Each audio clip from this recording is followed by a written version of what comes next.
we imagine this ending sitting in judgment of Sarah, right? How could she laugh at God? But is that really what we're supposed to take away from this? Think about it.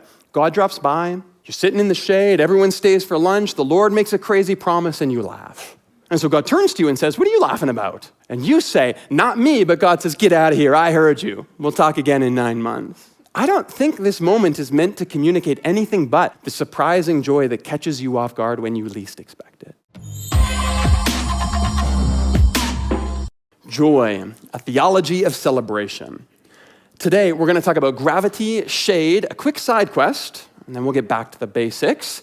But for the next 5 weeks, we are going to look at different examples of joy and different aspects of joy, different ways that I think we can train ourselves to spot and then hold on to cultivate and hopefully properly celebrate joy in our lives. And we've structured this series as a bit of a survey. So we're going to reach all the way back to the story of Abraham today. We'll look at the prophets and the psalmists in this series. We'll turn to the early church and to the apostles as well. But we're going to try to find a different aspect of joy in each of these different eras to learn from. And I think it's going to be fun, maybe a little joyous, but certainly appropriate for this season of Eastertide we are in. Because let's be honest here, one of the things that can happen at Easter, at least if you work in a church, is that there is such a build-up. And as a team, we put so much work into making sure that Palm Sunday leads us into the story, and Good Friday drives us into the depths, and Easter Sunday raises us up in concert with resurrection, that it can all honestly feel just a little bit anticlimactic on Monday morning. Like Monday morning when you come in your sweatpants to take the lights down, and their decorations need to get put away, and the half-eaten macarons are disposed of. Let's be honest, there was 3 of those, but still, you get the idea here. Big moments are wonderful, but they can all still leave us feeling a little underwhelmed in the aftermath. And I think that's where talking about joy becomes important. Because at its best, joy is more than a party. In fact, in the quote reel, one of my favorites there was from Michel de Montaigne, who was a French Renaissance philosopher who wrote, "The most profound joy has more of gravity than of gaiety in it." I'm going to talk more about Montaigne today. He was an interesting guy. But I like this as a starting point for this series. Because I think we all know, conceptually at least, that there is a difference between joy and pleasure, or between joy and happiness, or joy and fun, and yet in practice, pleasure and happiness and fun are a lot easier to put our finger on at times. I know it feels good. And I know when I'm happy, I know when I'm having fun. I struggle sometimes to cultivate a joy that comes up from within me. And that idea of the gravity of joy is, pun intended, grounding for me. Because I want to have fun, and I want to eat good food, and I want to celebrate happy moments just like we all do. But I also want to cultivate consciously a sense of joy that has this constant gravitational pull that keeps dragging me back to the center whenever I drift a little too far afield. And that is what this conversation is all about. And so to begin this series, I want to go back to what is in some ways, I think, the simplest and therefore perhaps the most essential expression of joy in any of our lives. And that is the sense that there is a profound joy in the simplicity of being human. Now, don't get me wrong, there's a place for big dreams, and I'm all about reaching for what's next. That's kind of hardwired into me, whether I like it or not. And we'll talk about the joy that can be found in all of that as well in this series. But from experience, reaching for what's next is never satisfying unless there's a solid foundation of joy in the ordinary moments of our lives. And so perhaps that's where we need to start, but at the very least, I know it's where I need to start when I talk about joy. And to do that, I'm going to reach all the way back to the story of Abraham for a moment that, at least on the surface, could absolutely seem like a big W, but I want to suggest the real power here lies in something far more mundane. This is Genesis chapter 18, starting in verse 1. the Lord appeared to Abraham near the great trees of Mamre, where he was sitting at the entrance to his tent in the heat of the day. Now, by the way, capital L-O-R-D here, that is the divine name Yahweh, which was always pronounced Adonai by the Jewish people, which meant Lord in Hebrew. That's why you see it spelt this way in your Bible. It's a reminder. Those all caps are not yelling Lord at you in the text. They're telling you this is the divine name, but you say Adonai. Except that means that this is, in some sense, we are still struggling to completely comprehend today, like God appearing to Abraham. And God just happens to show up while he's out there sitting on the front porch enjoying some shade. And I want to pay attention to that for a moment. Because sometimes I think we have this expectation that encounters with the divine come at the climax of some kind of ecstatic moment or life-changing struggle, that we meet God in the fantastic, like Easter Sunday. And I'm not saying that doesn't happen, it does. But here, Abraham not only encounters God, but gets a flesh and blood visit from Yahweh while he's sitting on the porch enjoying a cold one in the shade. And I don't want to make too much of this, but I will tell you that probably the most profound realizations in my life have come not here in the sanctuary on my face in prayer, but honestly on McHugh Bluff, just up the street, walking my dog, overlooking the city, the same walk I have taken every day, twice a day for 10 years now. Now, it's a beautiful walk, don't get me wrong, but I'm convinced it's actually the ritual that makes it so important for me. Your porch, your tree, your walk, your dog, whatever it is that feels like sacred ritual for you, that is as close to God as anywhere else.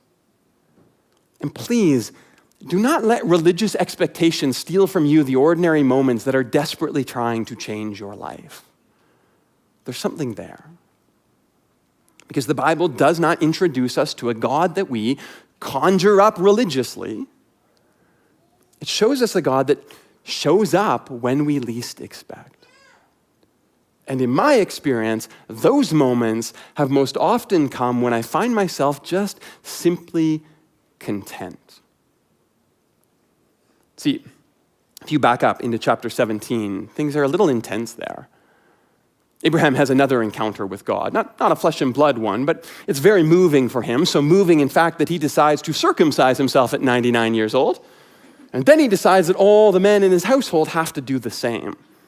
Now, I offer no opinion on that decision, or whether any of us should be making rash decisions in ecstatic moments. That's your call. Maybe wait a day.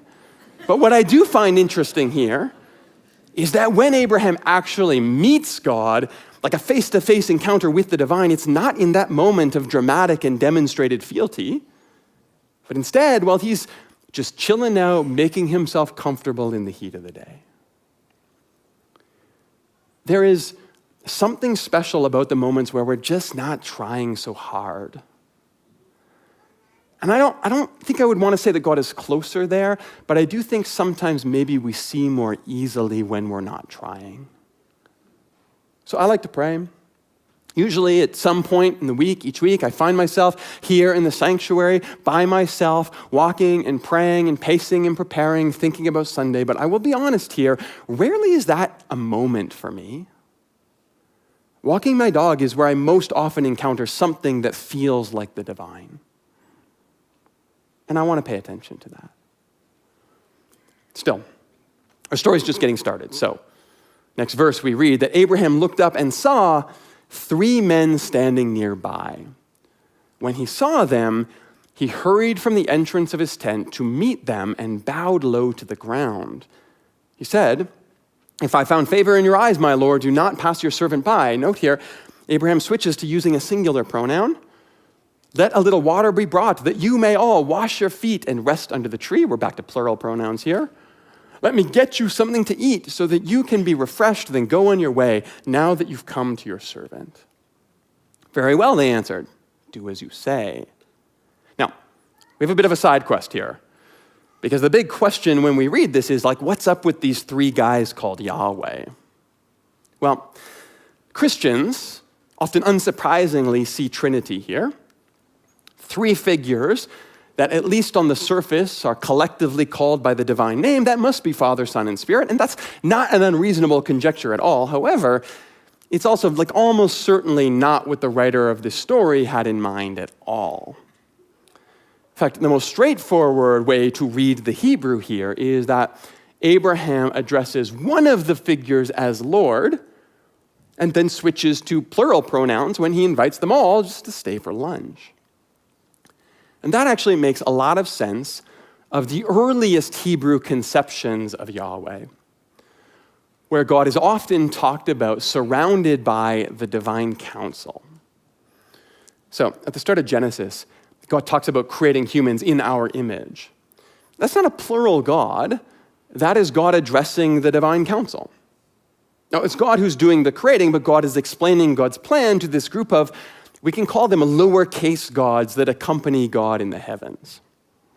And you can see this idea, for example, in Psalm 82, when the poet writes, God has taken his place in the divine council. In the midst of the gods, he holds judgment. Now, over time, concepts of God evolve throughout the Hebrew scriptures, and the divine council idea kind of falls away as monotheism becomes a central pillar for the Hebrew people. And so in later stories, these lowercase gods, Elohim, start being referred to as angels, malak more commonly. But considering we're only in Genesis 18 here, and Abraham very directly refers to the divine name Yahweh, it's likely that this is some form of divine counsel being invoked in the story. These three men are Yahweh and Yahweh's entourage, sort of.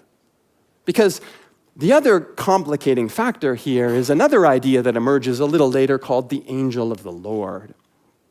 See, in Exodus, next book, we're going to be told that no one can see God and live. In fact, at one point, God is so desperate to show God's self to Moses that at one point, God decides to let Moses see God's hind parts, which disappointingly is not a reference to the divine derriere, but instead probably points to the place where God has just been. You can see that, Moses. Still, if that's the case, and seeing God means death, then, well, how does God show up here for lunch with our boy Abe? And that's where the angel of the Lord comes in. Because in later Hebrew scriptures, when God wants to show up, we find this character called the angel of the Lord or the angel of Yahweh. And people will speak to this character as if it was Yahweh.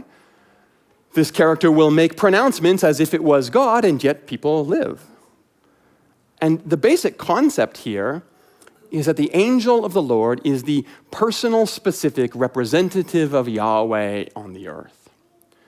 And so this character speaks as God. This character carries the full authority of God. And that makes a lot of sense because even though we have a lot of speculative fan fiction about angels, the root of the Hebrew word malak simply means messenger. And in the ancient world, messengers often did carry the word of a king or a dignitary. That was their job. So if you, as a human, encounter the personal, specific messenger of God, then you are, for all intents and purposes, standing in the presence of that God. You are hearing directly from God. Thankfully, though, you get to walk away from the encounter. So it's also possible that this story here in Genesis 18 is one of the first conceptual appearances of the angel of the Lord, a concept that gets codified with specific language later in the Hebrew scriptures. So this is actually kind of a really neat, cool glimpse into the development of Hebrew thought about God. Kind of fun. Bottom line, though, is that this trio is a tangible representation of God on the earth. It's hard to get a little more specific than that. Still, we can get back to the main quest now. Because here is Abraham chilling on the porch, and three representatives show up, one who speaks as God, and Abraham invites them for lunch. So here's a question. What do you do when you meet God? Because as much as I loved that Abraham was just chilling in the shade when God showed up, I kind of also love how he responds. Let me get some water so y'all can wash your feet. Sit down with me and enjoy the shade. Let's have a bite before you go. I'm sure you got lots to do, but why don't you rest here for a moment with me? That's literally what he says to God. And there's sort of a beautiful naivete in all that, right? Like, he doesn't even offer to wash God's feet. He's just like, look, I'll get you some water. You clean up, lean against the tree with me, fill your heart before you go. That's literally what this word refreshed means here.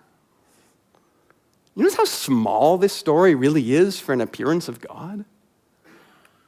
Abraham is chilling in the shade and God pops over. Abraham offers lunch and God agrees to stay. Even the big climax.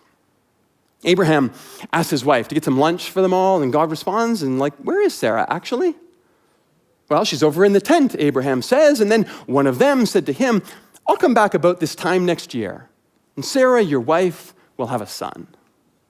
Now, Sarah was listening at the entrance to the tent, which was behind them, and Abraham and Sarah were already very old at this point. Sarah, well past the age of childbearing.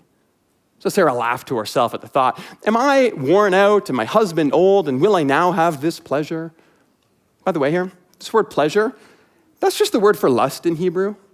So she's not talking about the idea of getting pregnant. She's saying to herself, you really think we're going to get it on at this stage, Mr. Angel? Give me a break. How great is that? She's not thinking about miracle birth. She's worried about her back.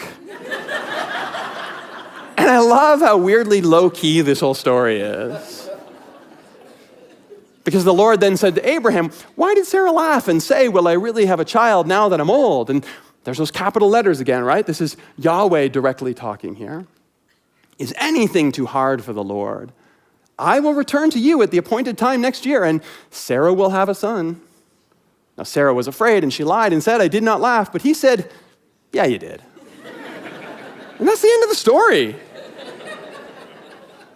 Now, it picks up again later, a few chapters, and Isaac is born, and we're off to the races with Father Abraham and all his children.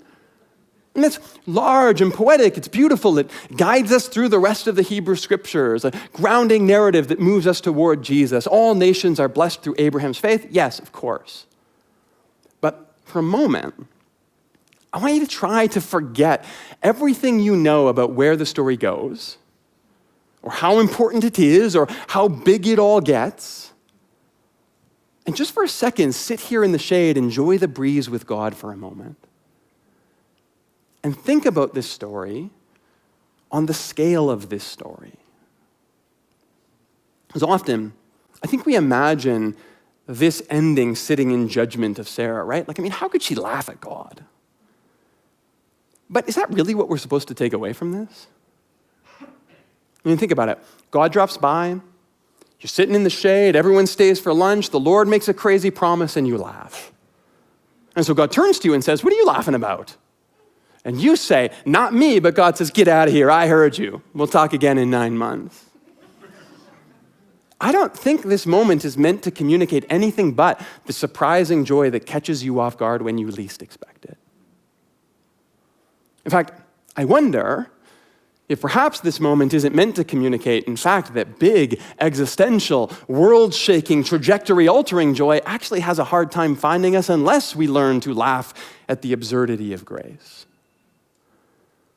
That big joy begins when we learn how to enjoy a cold breeze on a hot day, or dropping everything for lunch with unexpected guests, or when we giggle at the prospect of good news that seems just a little bit too good to be true. See, over time, I've actually come to believe that a healthy, mature, joy-cultivating theology of celebration begins not in 10th anniversary services, or unexpected bursts, or not even in good news that we've been waiting for a very long time, but in our ability to notice those small, joyful moments that are surrounding us right now. Shade and lunch and laughter, those are the building blocks of celebration.